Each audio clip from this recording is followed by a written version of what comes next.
Эфир телеканала АТР продолжает программа «Бугунь». Я Роман Спиридонов. И в ближайший час мы будем говорить о 105-м дне вторжения, широкомасштабного вторжения России в Украину. И прежде чем начать, по традиции напомню про наш YouTube-канал. Вы можете на него подписаться, если еще не подписаны. А если подписались, ставьте лайки, делитесь нашей трансляцией с другими. И если есть такая возможность, поддержите нашу работу на нашем Patreon. В начале эфира я говорил о том, что Алексей Ковалев, народный депутат из «Слуги народа», напрямую заявил о своей коллаборации с оккупантами. Он сейчас находится в Херсонской области, и там он заявил на своей странице в Facebook, в своих соцсетях, он заявил о том, что был на встрече с первым заместителем главы администрации президента России Сергеем Кириенко, и там тот заявил, что Херсон с Россией якобы навсегда, и об этом с такой же интонацией, в таком же стилистическом контексте заявил Алексей Ковалев. И он рассказал, что там уже обсуждаются какие-то логистические поставки сельхозпродукции из Херсона, оккупированного Херсона, в Россию. Вот на эту новость появилась реакция. В «Слуге народа» отреагировали на заявление херсонского коллаборанта Ковалева. В партии решили обратиться в Верховную Раду Украины с призывом лишить Ковалева мандата народного депутата, передать дело Ковалева о госизмене в суд, предусмотрев, в частности, конфискацию его активов и имущества согласно действующему законодательству. Сегодня в Турции состоялись переговоры министров иностранных дел России и Турции. Лавров встречался с Чавушоглу, где обсуждались несколько тем. Две из них — это возможность, без Украины, правда, почему-то обсуждалось, но тем не менее, беспрепятственного экспорта российского зерна из оккупированных украинских портов на экспорт подготовленного украинского зерна, и возможность переговоров между президентом России и президентом Украины Зеленским. На этой пресс-конференции присутствовал украинский журналист Муслим Умеров. И именно он задал вопрос Лаврову, спросив, что кроме зерна из награбленного вам удалось уже продать. Вот Муслим уже с нами на связи. Привет, Муслим. Добрый вечер. Что ответил Лавров? Знаешь, Лавров начал, я себя слышу, поэтому, наверное, ухо на всякий случай. Лавров начал сначала заикаться, как я вот в начале эфира с тобой, и попросил переспросить, после чего сказал, что вам, украинцам, наверное... нет, еще важный момент, что скажу, что эта встреча реально была супер российская, супер турецкая, потому что мне долгое время не давали задать вопрос и максимально игнорировали. Важно сказать, что модератор, рядом с которым стоял, я так понимаю, его российский коллега, максимально показывал, там, отводил от меня этого турецкого модератора, говоря, что вот пальцами, что ему нельзя задавать вопрос. И когда на последних минутах я решил все-таки встать и выкрикнуть вопрос, Сергей Лавров сказал, что но мы все-таки в свободной стране, не в Украине, поэтому, конечно, задавайте вопрос. Вот это самая главная вводная тема, которая нас вводит вот кривые зеркала ответов российского МИДа. После того, как я задал первый раз вопрос, он его, видимо, не услышал, или там нужна была пауза для того, чтобы подумать, как ответить, попросил еще раз задать вопрос и сказал, что, собственно, вместо того, чтобы отвечать про награбленное, сказал, что, видимо, Украине очень нравится воровать, и поэтому именно такие темы Украина на таких пресс-конференциях и поднимает, после чего сказал, что планы, которые были изначально 24 февраля Российской Федерации поставлены денацифицировать и демилитаризировать страну, Восток, Украину. насколько я понимаю. Даже он уже говорил не обо всей стране. Да, они как бы все по плану, поэтому... еще был ответ по поводу этого вопроса, что Россия готова помогать с вывозом зерна. Важно, чтобы украинская сторона была тоже к этому готова. Это так, если очень общо ответить на этот вопрос. Ну, я так понимаю, рецепт восприятия информации от Лаврова – это вот действительно зеркальная ситуация. То есть, если он говорит мир, то это значит война. Если он говорит, что мы не воруем, то мы воруем. Если он говорит, что не свободная страна Украина, то, собственно, все наоборот. Ты был единственным журналистом украинским? Нет, были еще две журналистки, которые представляли Крымское агентство новостей QHA и Укринформ. Удалось ли другим украинским журналистам задать вопрос? Нет, я так понимаю, что вопросы уже заранее были подготовлены как турецкой стороной, так и российской стороной. Мне, кстати, эти журналисты сказали, что, в принципе, на таких пресс-конференциях тяжело задать какой-то вопрос. Ну и турецкие журналисты сказали об этом тоже, потому что все вопросы заранее были отправлены, а я, собственно, аккредитовался и вопросов никаких не отправлял. Удалось ли пообщаться с турецкой стороной? Как в Турции объясняют участие ее компаний и портов вот в перевалке, не знаю, в разгрузке украденного Россией зерна из Украины? Ну, я с турецкой стороной об этом не общался.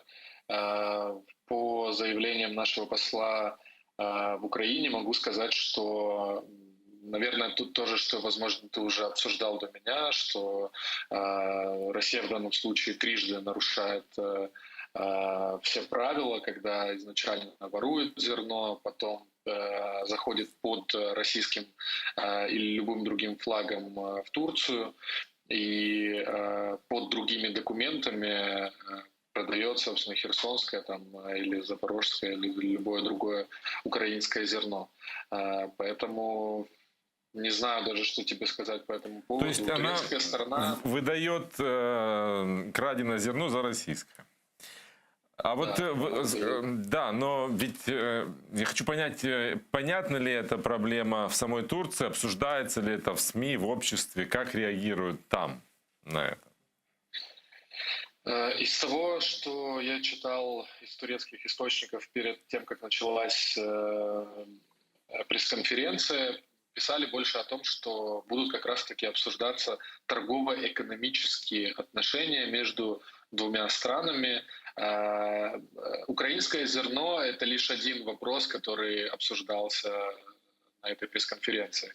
Важно отметить, что, наверное, кроме того, что Мевлют Чавушоглу сказал, что без Украины и в том числе без представителей ООН данный вопрос решаться не должен. Это вот важно замечать, потому что ты с этого, в принципе, начал разговор, да, что вопросы Украины без Украины обсуждаются.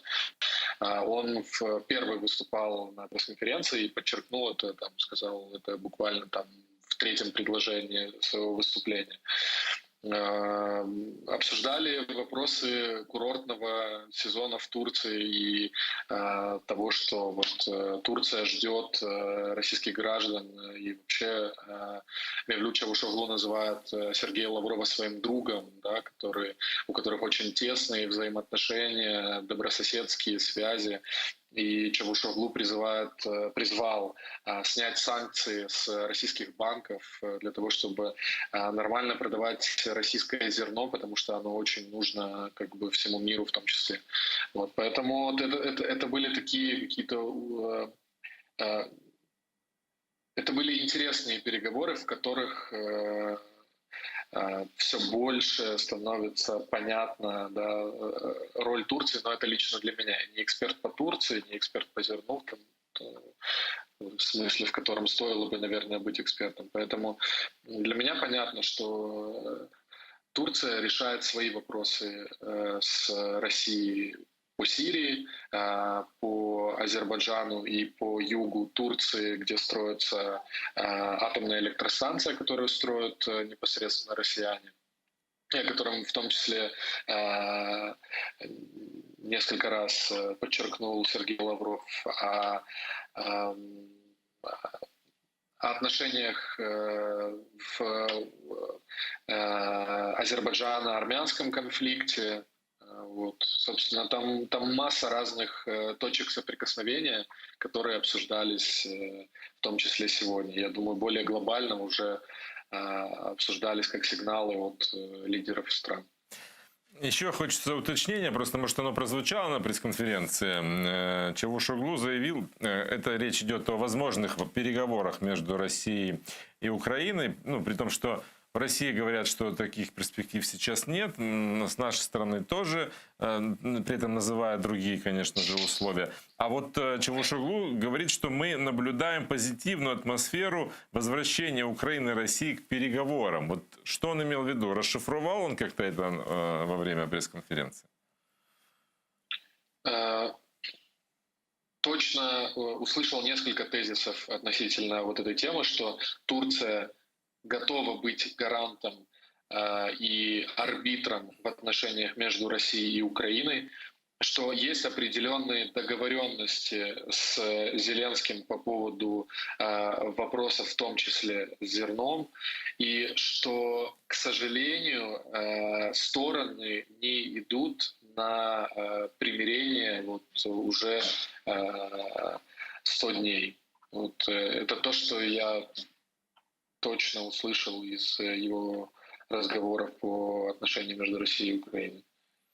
Спасибо большое, Муслим, за то, что подключился к нашему эфиру. Муслим Умеров, журналист, который присутствовал на пресс-конференции Сергея Лаврова, министра иностранных дел России, и наблюдал за переговорами между министрами иностранных дел России и министром иностранных дел Турции.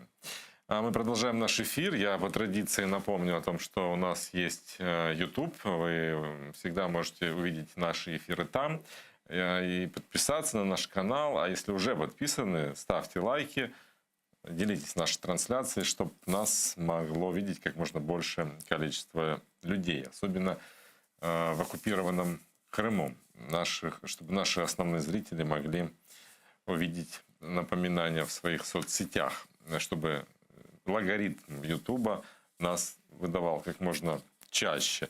А я представляю нашего уже традиционного в это время спикера, председателя Меджлиса крымско-татарского народа Рифата Чубарова. Здравствуйте, Рифат ага. Доброго вечера всем. Салям алейкум. Алейкум салям. Вот мы только что с нашим коллегой Муслимом Умеровым обсуждали итоги, скажем так, переговоров министров иностранных дел России и Турции, где, как бы, отметили такие 3 ключевые темы. Это ситуация, связанная с украинским зерном, которое заблокировано, и мы не можем вывести его на экспорт. Это возможные переговоры между Россией и Украиной. И, собственно, тема сотрудничества уже экономического России и Украины, России и Турции, прошу прощения, которая обсуждалась на переговорах. Следили ли вы за этими переговорами? Как вы можете оценить результаты этой встречи? Так, я дивився ітогову прес-конференцію 2 міністрів закордонних справ, міністра Мевлюда Чавушоглу і того Лаврова. Прес-конференція була в перекладі на турецьку мову, але думаю, що я все детально зрозумів. Особливо звернув увагу на питання Мусліма Умерова. Я йому подякував в Фейсбуці за його питання. Воно було останнім, і росіяни зробили все, щоб воно не пролунало, але воно все-таки пролунало, і дуже розлютився Лавров, бо питання було абсолютно по суті, що ще Росії вдається продати з краденого з України. І тут Лавров просто почав хамити журналістам. Повернемося до результатів переговорів. Тут багато чого можна говорити, але мені сподобалася дуже коротка оцінка посла України в Туреччині, пана Василя Боднаря. Він сказав таке, що домовилися домовлятися. Отже, якщо прибрати багато слів,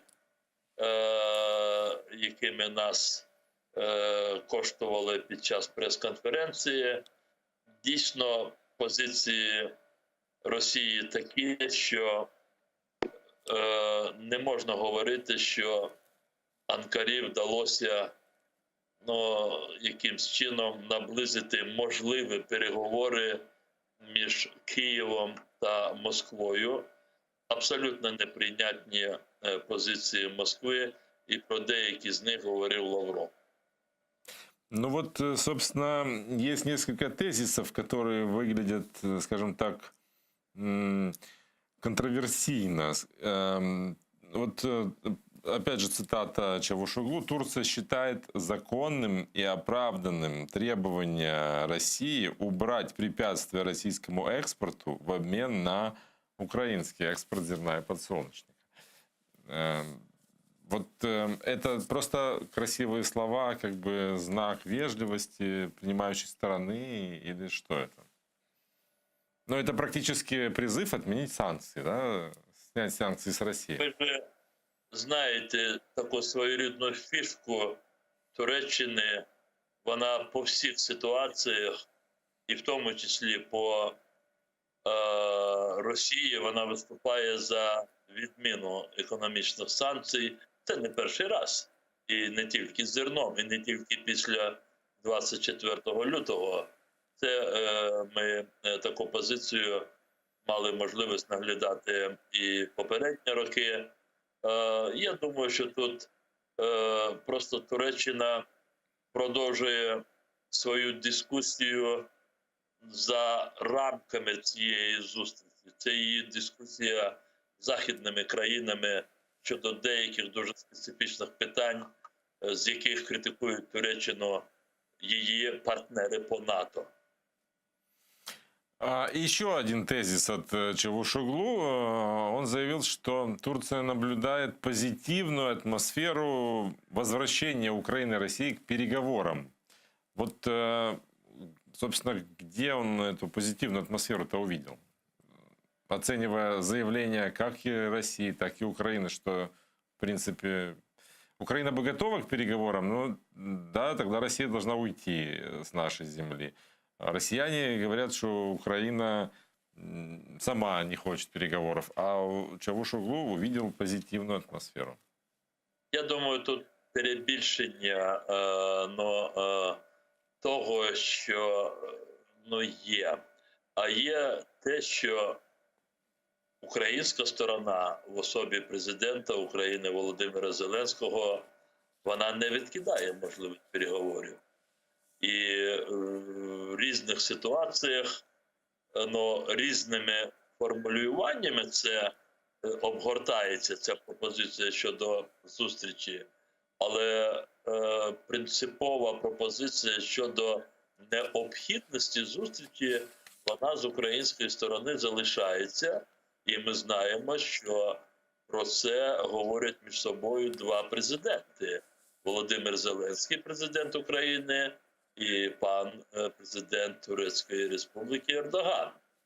І це можна говорити як бажання цієї сторони прийняти за увагу. І останнім часом і очільники Росії в тих чи інших інтерпретаціях теж говорять про можливість переговорів. Говорили, бо ми вчора-позавчора вже і мали інші такі позиції. Хоча Ні, вони не є категорично такими, які би відмовлялися в переговорах, але вони обставляються більш ультимативними такими вимогами. Але я думаю, що Чавушоглу, приймаючи те, що жодна сторона абсолютно в категоричній формі не відкидає переговори, вона це переворачує і хоче перевести на позитив. Але якщо говорити дуже серйозно, то зрозуміло, що жодних підстав говорити про можливості переговорів найближчим часом цього просто немає.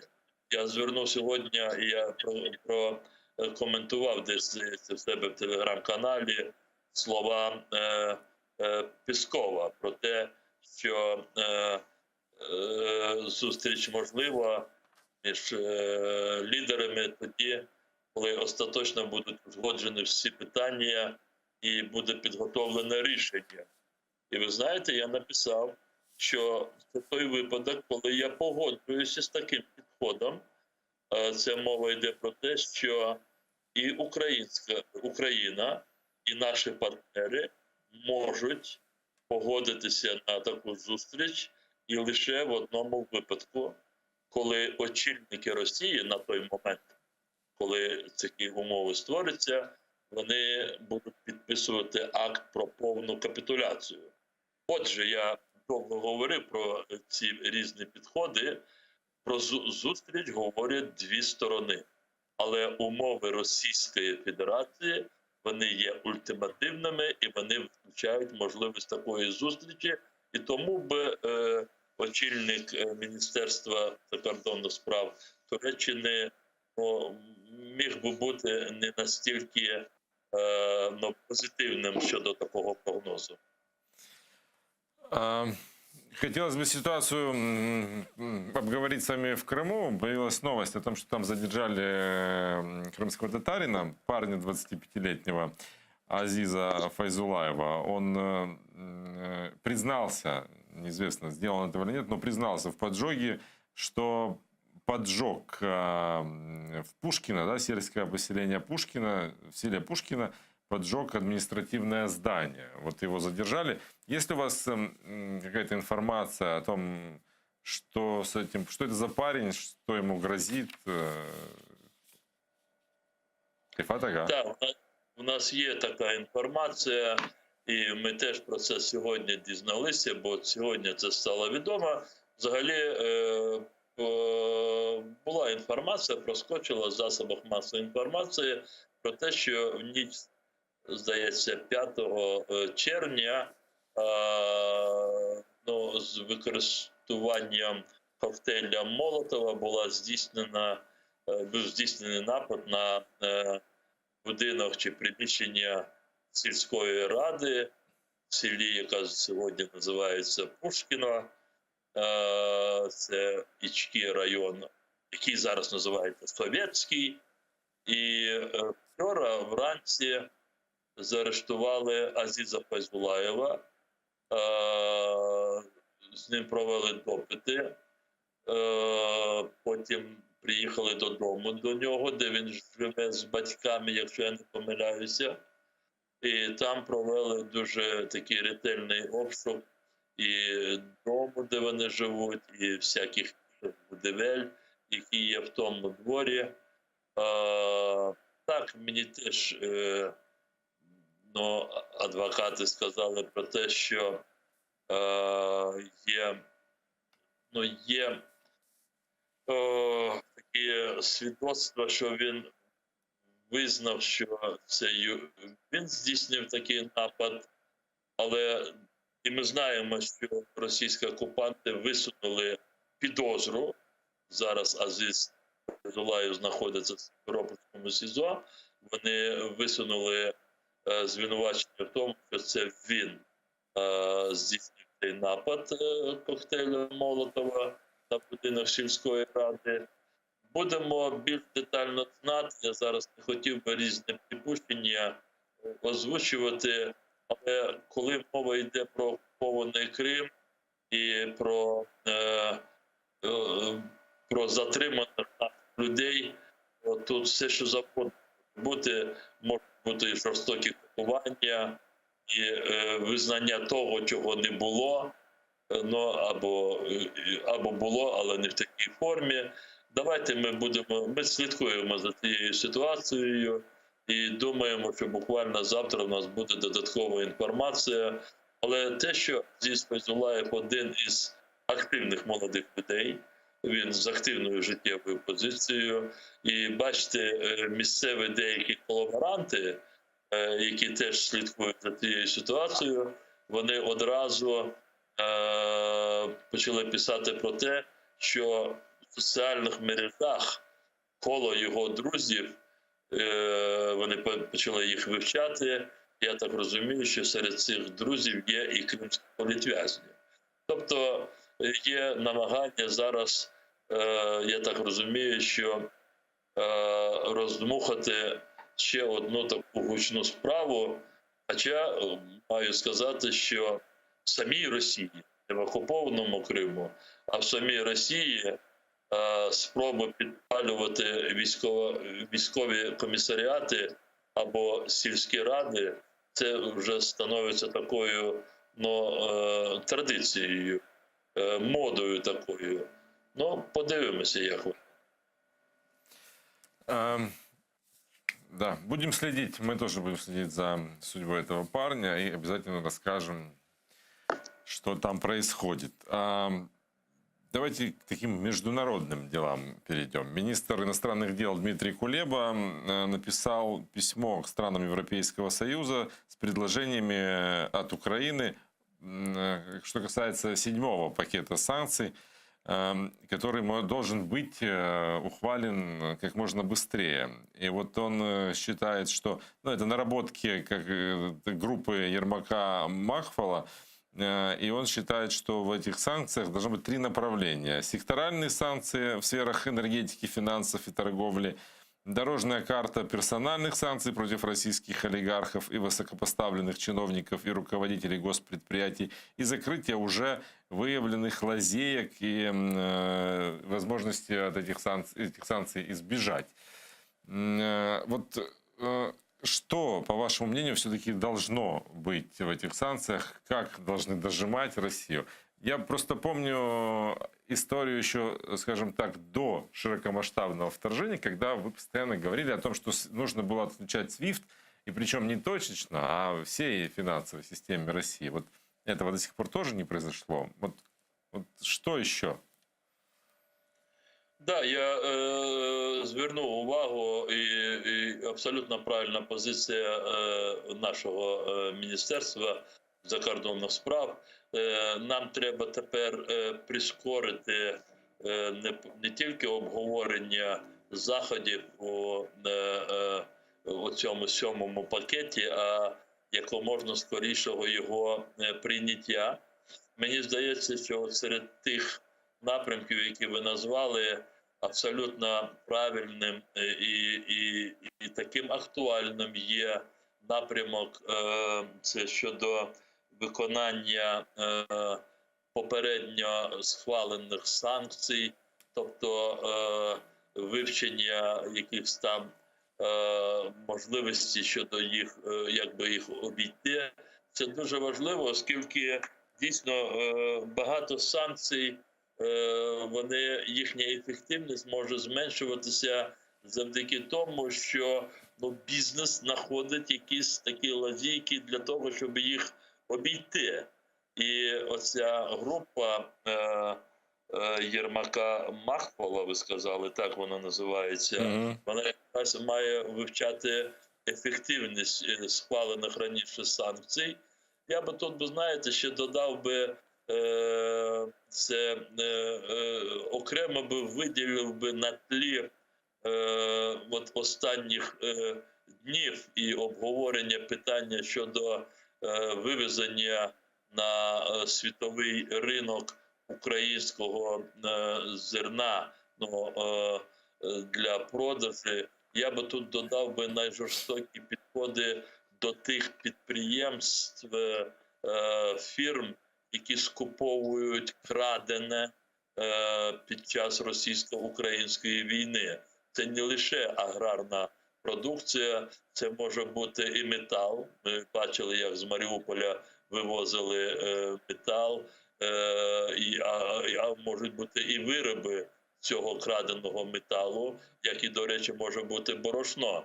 Ми сьогодні, до речі, обговорювали це з деякими експертами і говорили про те, що дуже складно, бо дійсно, ну скажімо, те ж саме зерно українське, воно з Севастополя перекидається на порти, які знаходяться на території, власне, самої Росії, ну скажімо, туди Краснодар, на ту територію Краснодарський край чи Ставропольський край, а потім вже звідти під виглядом, власне, російського зерна вони продаються вже назовні. Але сьогодні, як нам здається, є багато технічних можливостей, щоб відслідкувати це. І покарання за покупку краденого має бути найжорстоким. Але повернемося до 7-го пакету. Ну, секторальні санкції – це те, що має бути далі розвиватися. І банківська фінансова система Росії має далі зазнати, ну, вже, можливо, найсамих таких тяжких ударів. Це SWIFT, відімкнення всіх російських фінансових закладів, ну, банків, бо тут вже не можна гратися. Ну, і якщо ми говоримо про енергосектор, це знаходити більш ефективні рішення по ембарго на газ. По нафті там більш-менш домовилися, тут треба слідкувати, щоб воно виконувалося, але з газом, здається, тут є гальмування, і тут треба прискорити, щоб поставити економіку Росії в ще більш складне таке положення. Еще одна новость от Дмитрия Кулебы. Ну, она касается предстоящего саммита НАТО, который должен состояться 28-30 июня. Вот Дмитрий Кулеба заявил, что не ждет никаких позитивных решений. А если они произойдут, то это будет чудо. Вот, собственно, ну, наверное, как бы у всех такие ожидания, да? Мы видим реакцию НАТО, которая вечно пытается отстраниться дистанцироваться, точнее, от конфликта, вечно заявляет, что НАТО ни в коем случае не будет участвовать. Вот, собственно, а при этом надежды наши на вступление в НАТО никуда не исчезли. Вот как нам быть в этой ситуации? Стремиться в НАТО, хотеть в НАТО, но реформировать НАТО, заставить там НАТО учитывать наш опыт, чтобы оно стало, скажем так, позубастее, что ли, или поувереннее в себе, или это слишком большое самомнение о нас. В общем, что вы думаете по этому поводу? Ну, и не считаю себя здесь таким экспертом, чтобы очень детально говорить по сути вашего вопроса, но мне как политику представляется тут главным результаты вот нашей деятельности с западными странами. И если в рамках одного образования, ну, в данном случае НАТО, мы не можем, ну, скажем так, достичь, ну, желаемого, да, ожидаемого, наверное, ожидаемого, то необходимо эти же вопросы разрешать в рамках других союзов стран, в частности НАТО, Европейский Союз. Но вот один из таких примеров, может быть, он не очень такой ощутимый, но с точки зрения просто демонстрации поведения и солидарности, он для меня очень характерен. Несколько дней назад, когда министр иностранных дел России Лавров, самолет которого уже был в воздухе, он не смог долететь до запланированной столицы, до Белграда, Сербии, потому что 3 страны, и мы с вами об этом вчера говорили, Болгария, Северная Македония, Черногория, они закрыли свое воздушное пространство для этого самолета. И, честно говоря, мне все равно, они члены НАТО или члены Европейского Союза. То есть главное, что это решение достигнуто. Хотя я понимаю, что в рамках НАТО есть очень много специфических, отличительных вопросов. Мне представляется самое главное, чтобы мы своевременно получали все то тяжелое вооружение, всю ту военную поддержку, которая так обговаривалась вот последние месяцы и, наверное, продолжается все здесь еще, и взаимодействие в этой сфере продолжается. Я сегодня видел сюжет, когда уже используется на линии соприкосновения гаубицы М777. Если я правильно помню сейчас, из 90 заявленных гаубиц 89, они уже непосредственно пользование. Вот такого рода сотрудничество, оно должно продолжаться. А более такие основательные решения будут подготовлены, собственно, вот этим практическим сотрудничеством и взаимодействием. Сейчас Объединенный Запад и прежде всего Соединенные Штаты Америки, Великобритания, да и европейские государства, такие как и Франция, и Германия, как бы там ни возникали разные ситуации, они уже много предприняли в рамках оказания военной помощи. И я не могу себе представить, что не достигнув той цели, о которой практически говорят лидеры всех ведущих западных государств, а эта цель – это принуждение России к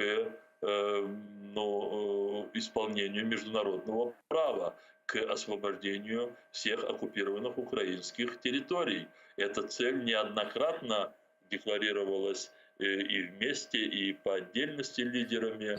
И сейчас, как вы знаете, общая позиция заключается в том, что все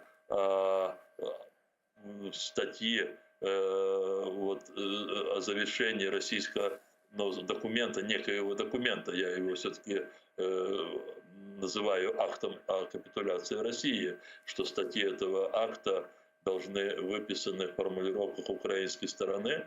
Эта позиция западных стран сохраняется. И мне представляется, нам надо вот здесь больше идти по этому пути, но не забывая о наших, конечно, стратегических целях вступления и в НАТО, и в Европейский Союз. И как уже я долго на эту тему говорю, но действительно это та тема, которая волнует подавляющее большинство украинского общества. И мне сегодня уже представляется, что наше членство в Европейском Союзе будет намного раньше, чем НАТО. Но мне, по крайней мере, сегодня так видится ситуация. Да, а почему вам так видится? Ведь много стран уже высказали определенный скепсис по поводу даже предоставления нам статуса кандидата в члены ЕС.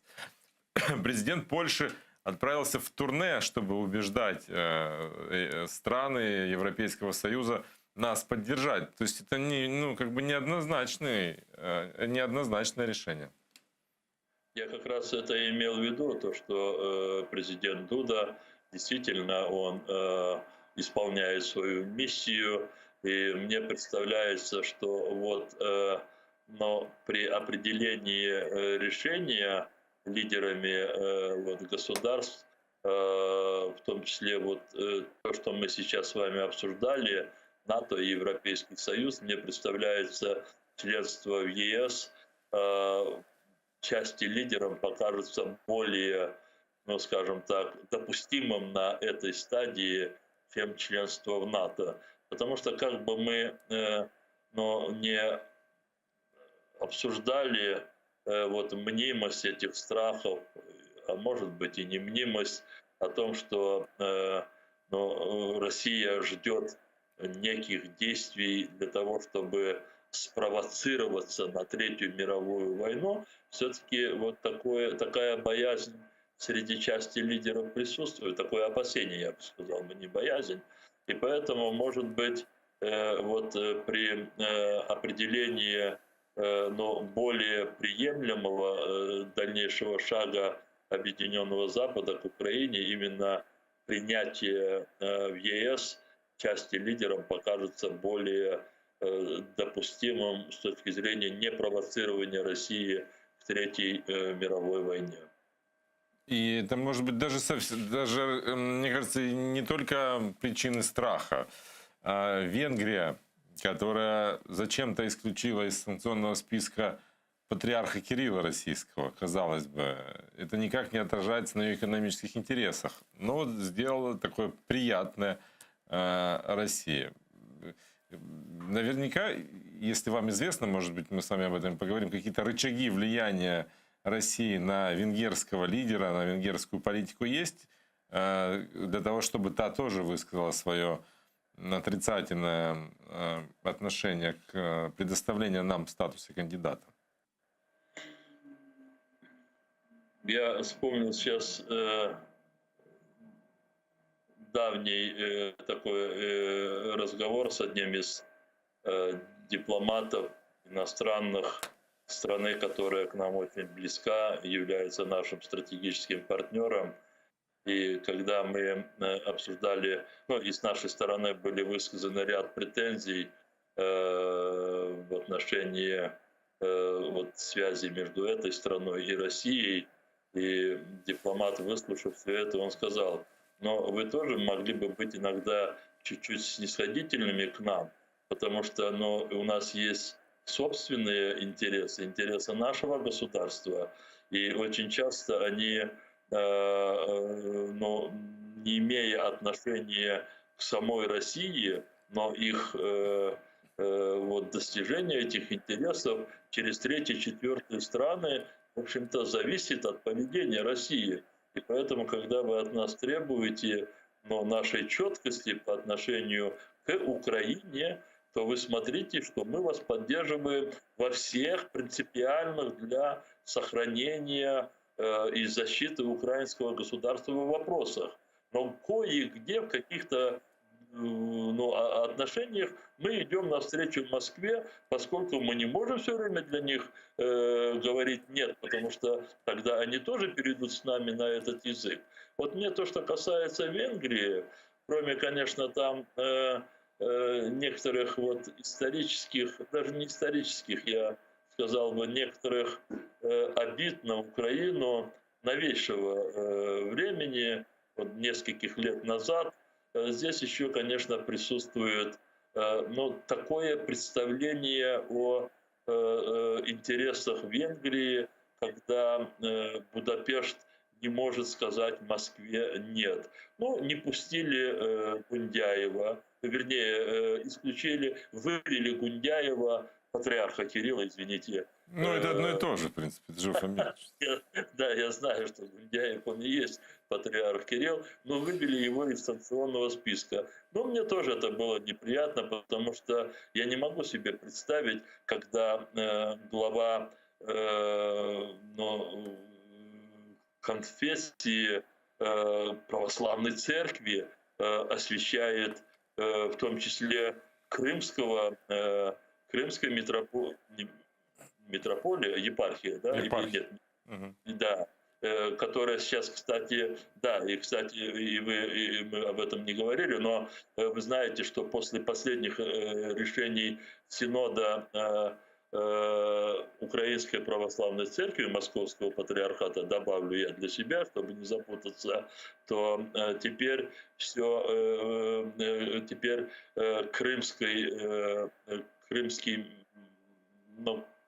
крымское управление, крымская епархия Украинской Православной Церкви напрямую подчинена Москве. Я думаю, что вы об этом тоже знаете, и это означает о том, что патриарх Кирилл, он есть особа, которая абсолютно далеко отстоит от духовных вопросов, и он полностью демонстрирует руководство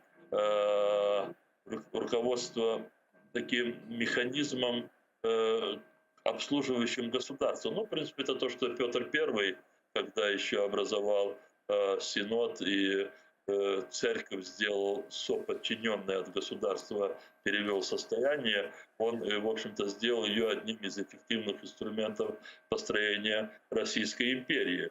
Сегодня Русская Православная Церковь – это есть один из деевых инструментов России, в продвижении собственных интересов. Но, тем не менее, вернемся к Венгрии. Я думаю, что когда станет вопрос выбирать между Москвой и Европейским Союзом, я думаю, что выбор Венгрии будет однозначен.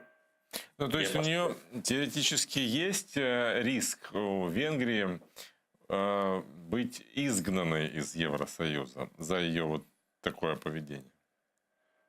Но еще не было такой ситуации, когда бы кто-то бы изгонялся. Ну, Англия это когда она сама ушла. По инициативе государства, и этому были определенные пояснения, обстоятельства. Я думаю, что так далеко не дойдет. Мы будем свидетелями, думаю, уже в этом году, когда позиции Москвы на международной арене настолько пошатнутся, что те, кто даже те, кто демонстрировал некое такое позитивное отношение к Москве, они быстро займут противоположную позицию. Еще одна новость сегодня гуляла по интернету. Не успели, к сожалению, перепроверить, действительно ли есть такой документ на сайте Государственной Думы. Якобы там появилась инициатива отменить государственный акт Советского Союза о признании независимости Литвы, кажется, Литовской ССР, если не ошибаюсь. Вот что вы об этом думаете? Я даже не успел и как новость это заметить. Но, честно говоря, я бы не удивился, если бы эта новость подтвердилась бы. Я бы не удивился, потому что последние годы, и особенно с 2014 года, мы все являемся очевидцами таких бредовых решений, подходов, утверждений со стороны не просто политиков российских, а со стороны и официальных органов, в том числе и Государственной Думы. Но элементарно, видите, я сейчас опять буду уходить в какие-то серьезные темы, но принимать решение о аннексии чужой территории в условиях тогда, когда твое собственное национальное законодательство, твоя конституция противоречит тому решению, которое ты принимаешь, но тем не менее это никого не смущало. Я имею в виду решение Государственной Думы о подтверждении указов, но тоже, естественно, незаконных президента Путина о признании независимости Крыма и включении в состав России, и Госдума же это проштамповала, а потом она уже приводила в соответствие свое законодательство с тем решением, которое было принято вопреки тогда существовавшему своему законодательству, или другие решения, которые принимаются вопреки международного права. Ну, почему бы им не принять такое решение, чтобы отменить те или иные акты, которые уже давно канули в историю, но на них зиждется основа современного мироустройства. Честно говоря, я бы, наверное, больше желал бы, чтобы сказанная вами новость оказалась бы правильной, ну, достоверной. Потому что, может быть, вот такие бредовые идеи, а тем более, если они будут реализовываться, решения, они, может быть, до конца помогут прозреть всем западным политикам, в том числе и Венгрии. Ну, вот это парадокс. Россия – это страна-антиутопия, но почему-то это не всем до конца понятно. Ну, ладно, одно дело, когда это там непонятно в России, потому что там зомбоящик постоянно заполняет освободившееся пространство от одного от мусора другим, но почему это не очень понимают в Европе, не все точнее. Ну, это такой философско-риторический вопрос. Ну, я поэтому и исхожу из того, что чем больше вот таких решений принимается в Москве, но тем больше просто у политиков шансов, ну, все-таки осознать необходимость того, чтобы этому положить все-таки конец. Вы знаете, ну, действительно,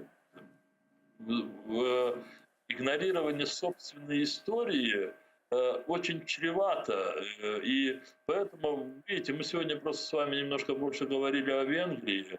И я просто выражаю сожаление, то, что они забыли 1956 год, подавление революции в Венгрии, залитой кровью Будапешт, настолько всем известно. Но, видимо, одно-два таких решения, которые просто сделают реальными повторение таких угроз, и тогда, может быть, просто все будут принимать правильные решения. Благодарю вас. Благодарю за то, что подключились к нашему эфиру. Рифат Чубаров, председатель Меджлиса крымско-татарского народа, был гостем этого часа. Наше время в эфире подошло к концу. Прямо сейчас Заман. Не переключайтесь и спасибо, что смотрите.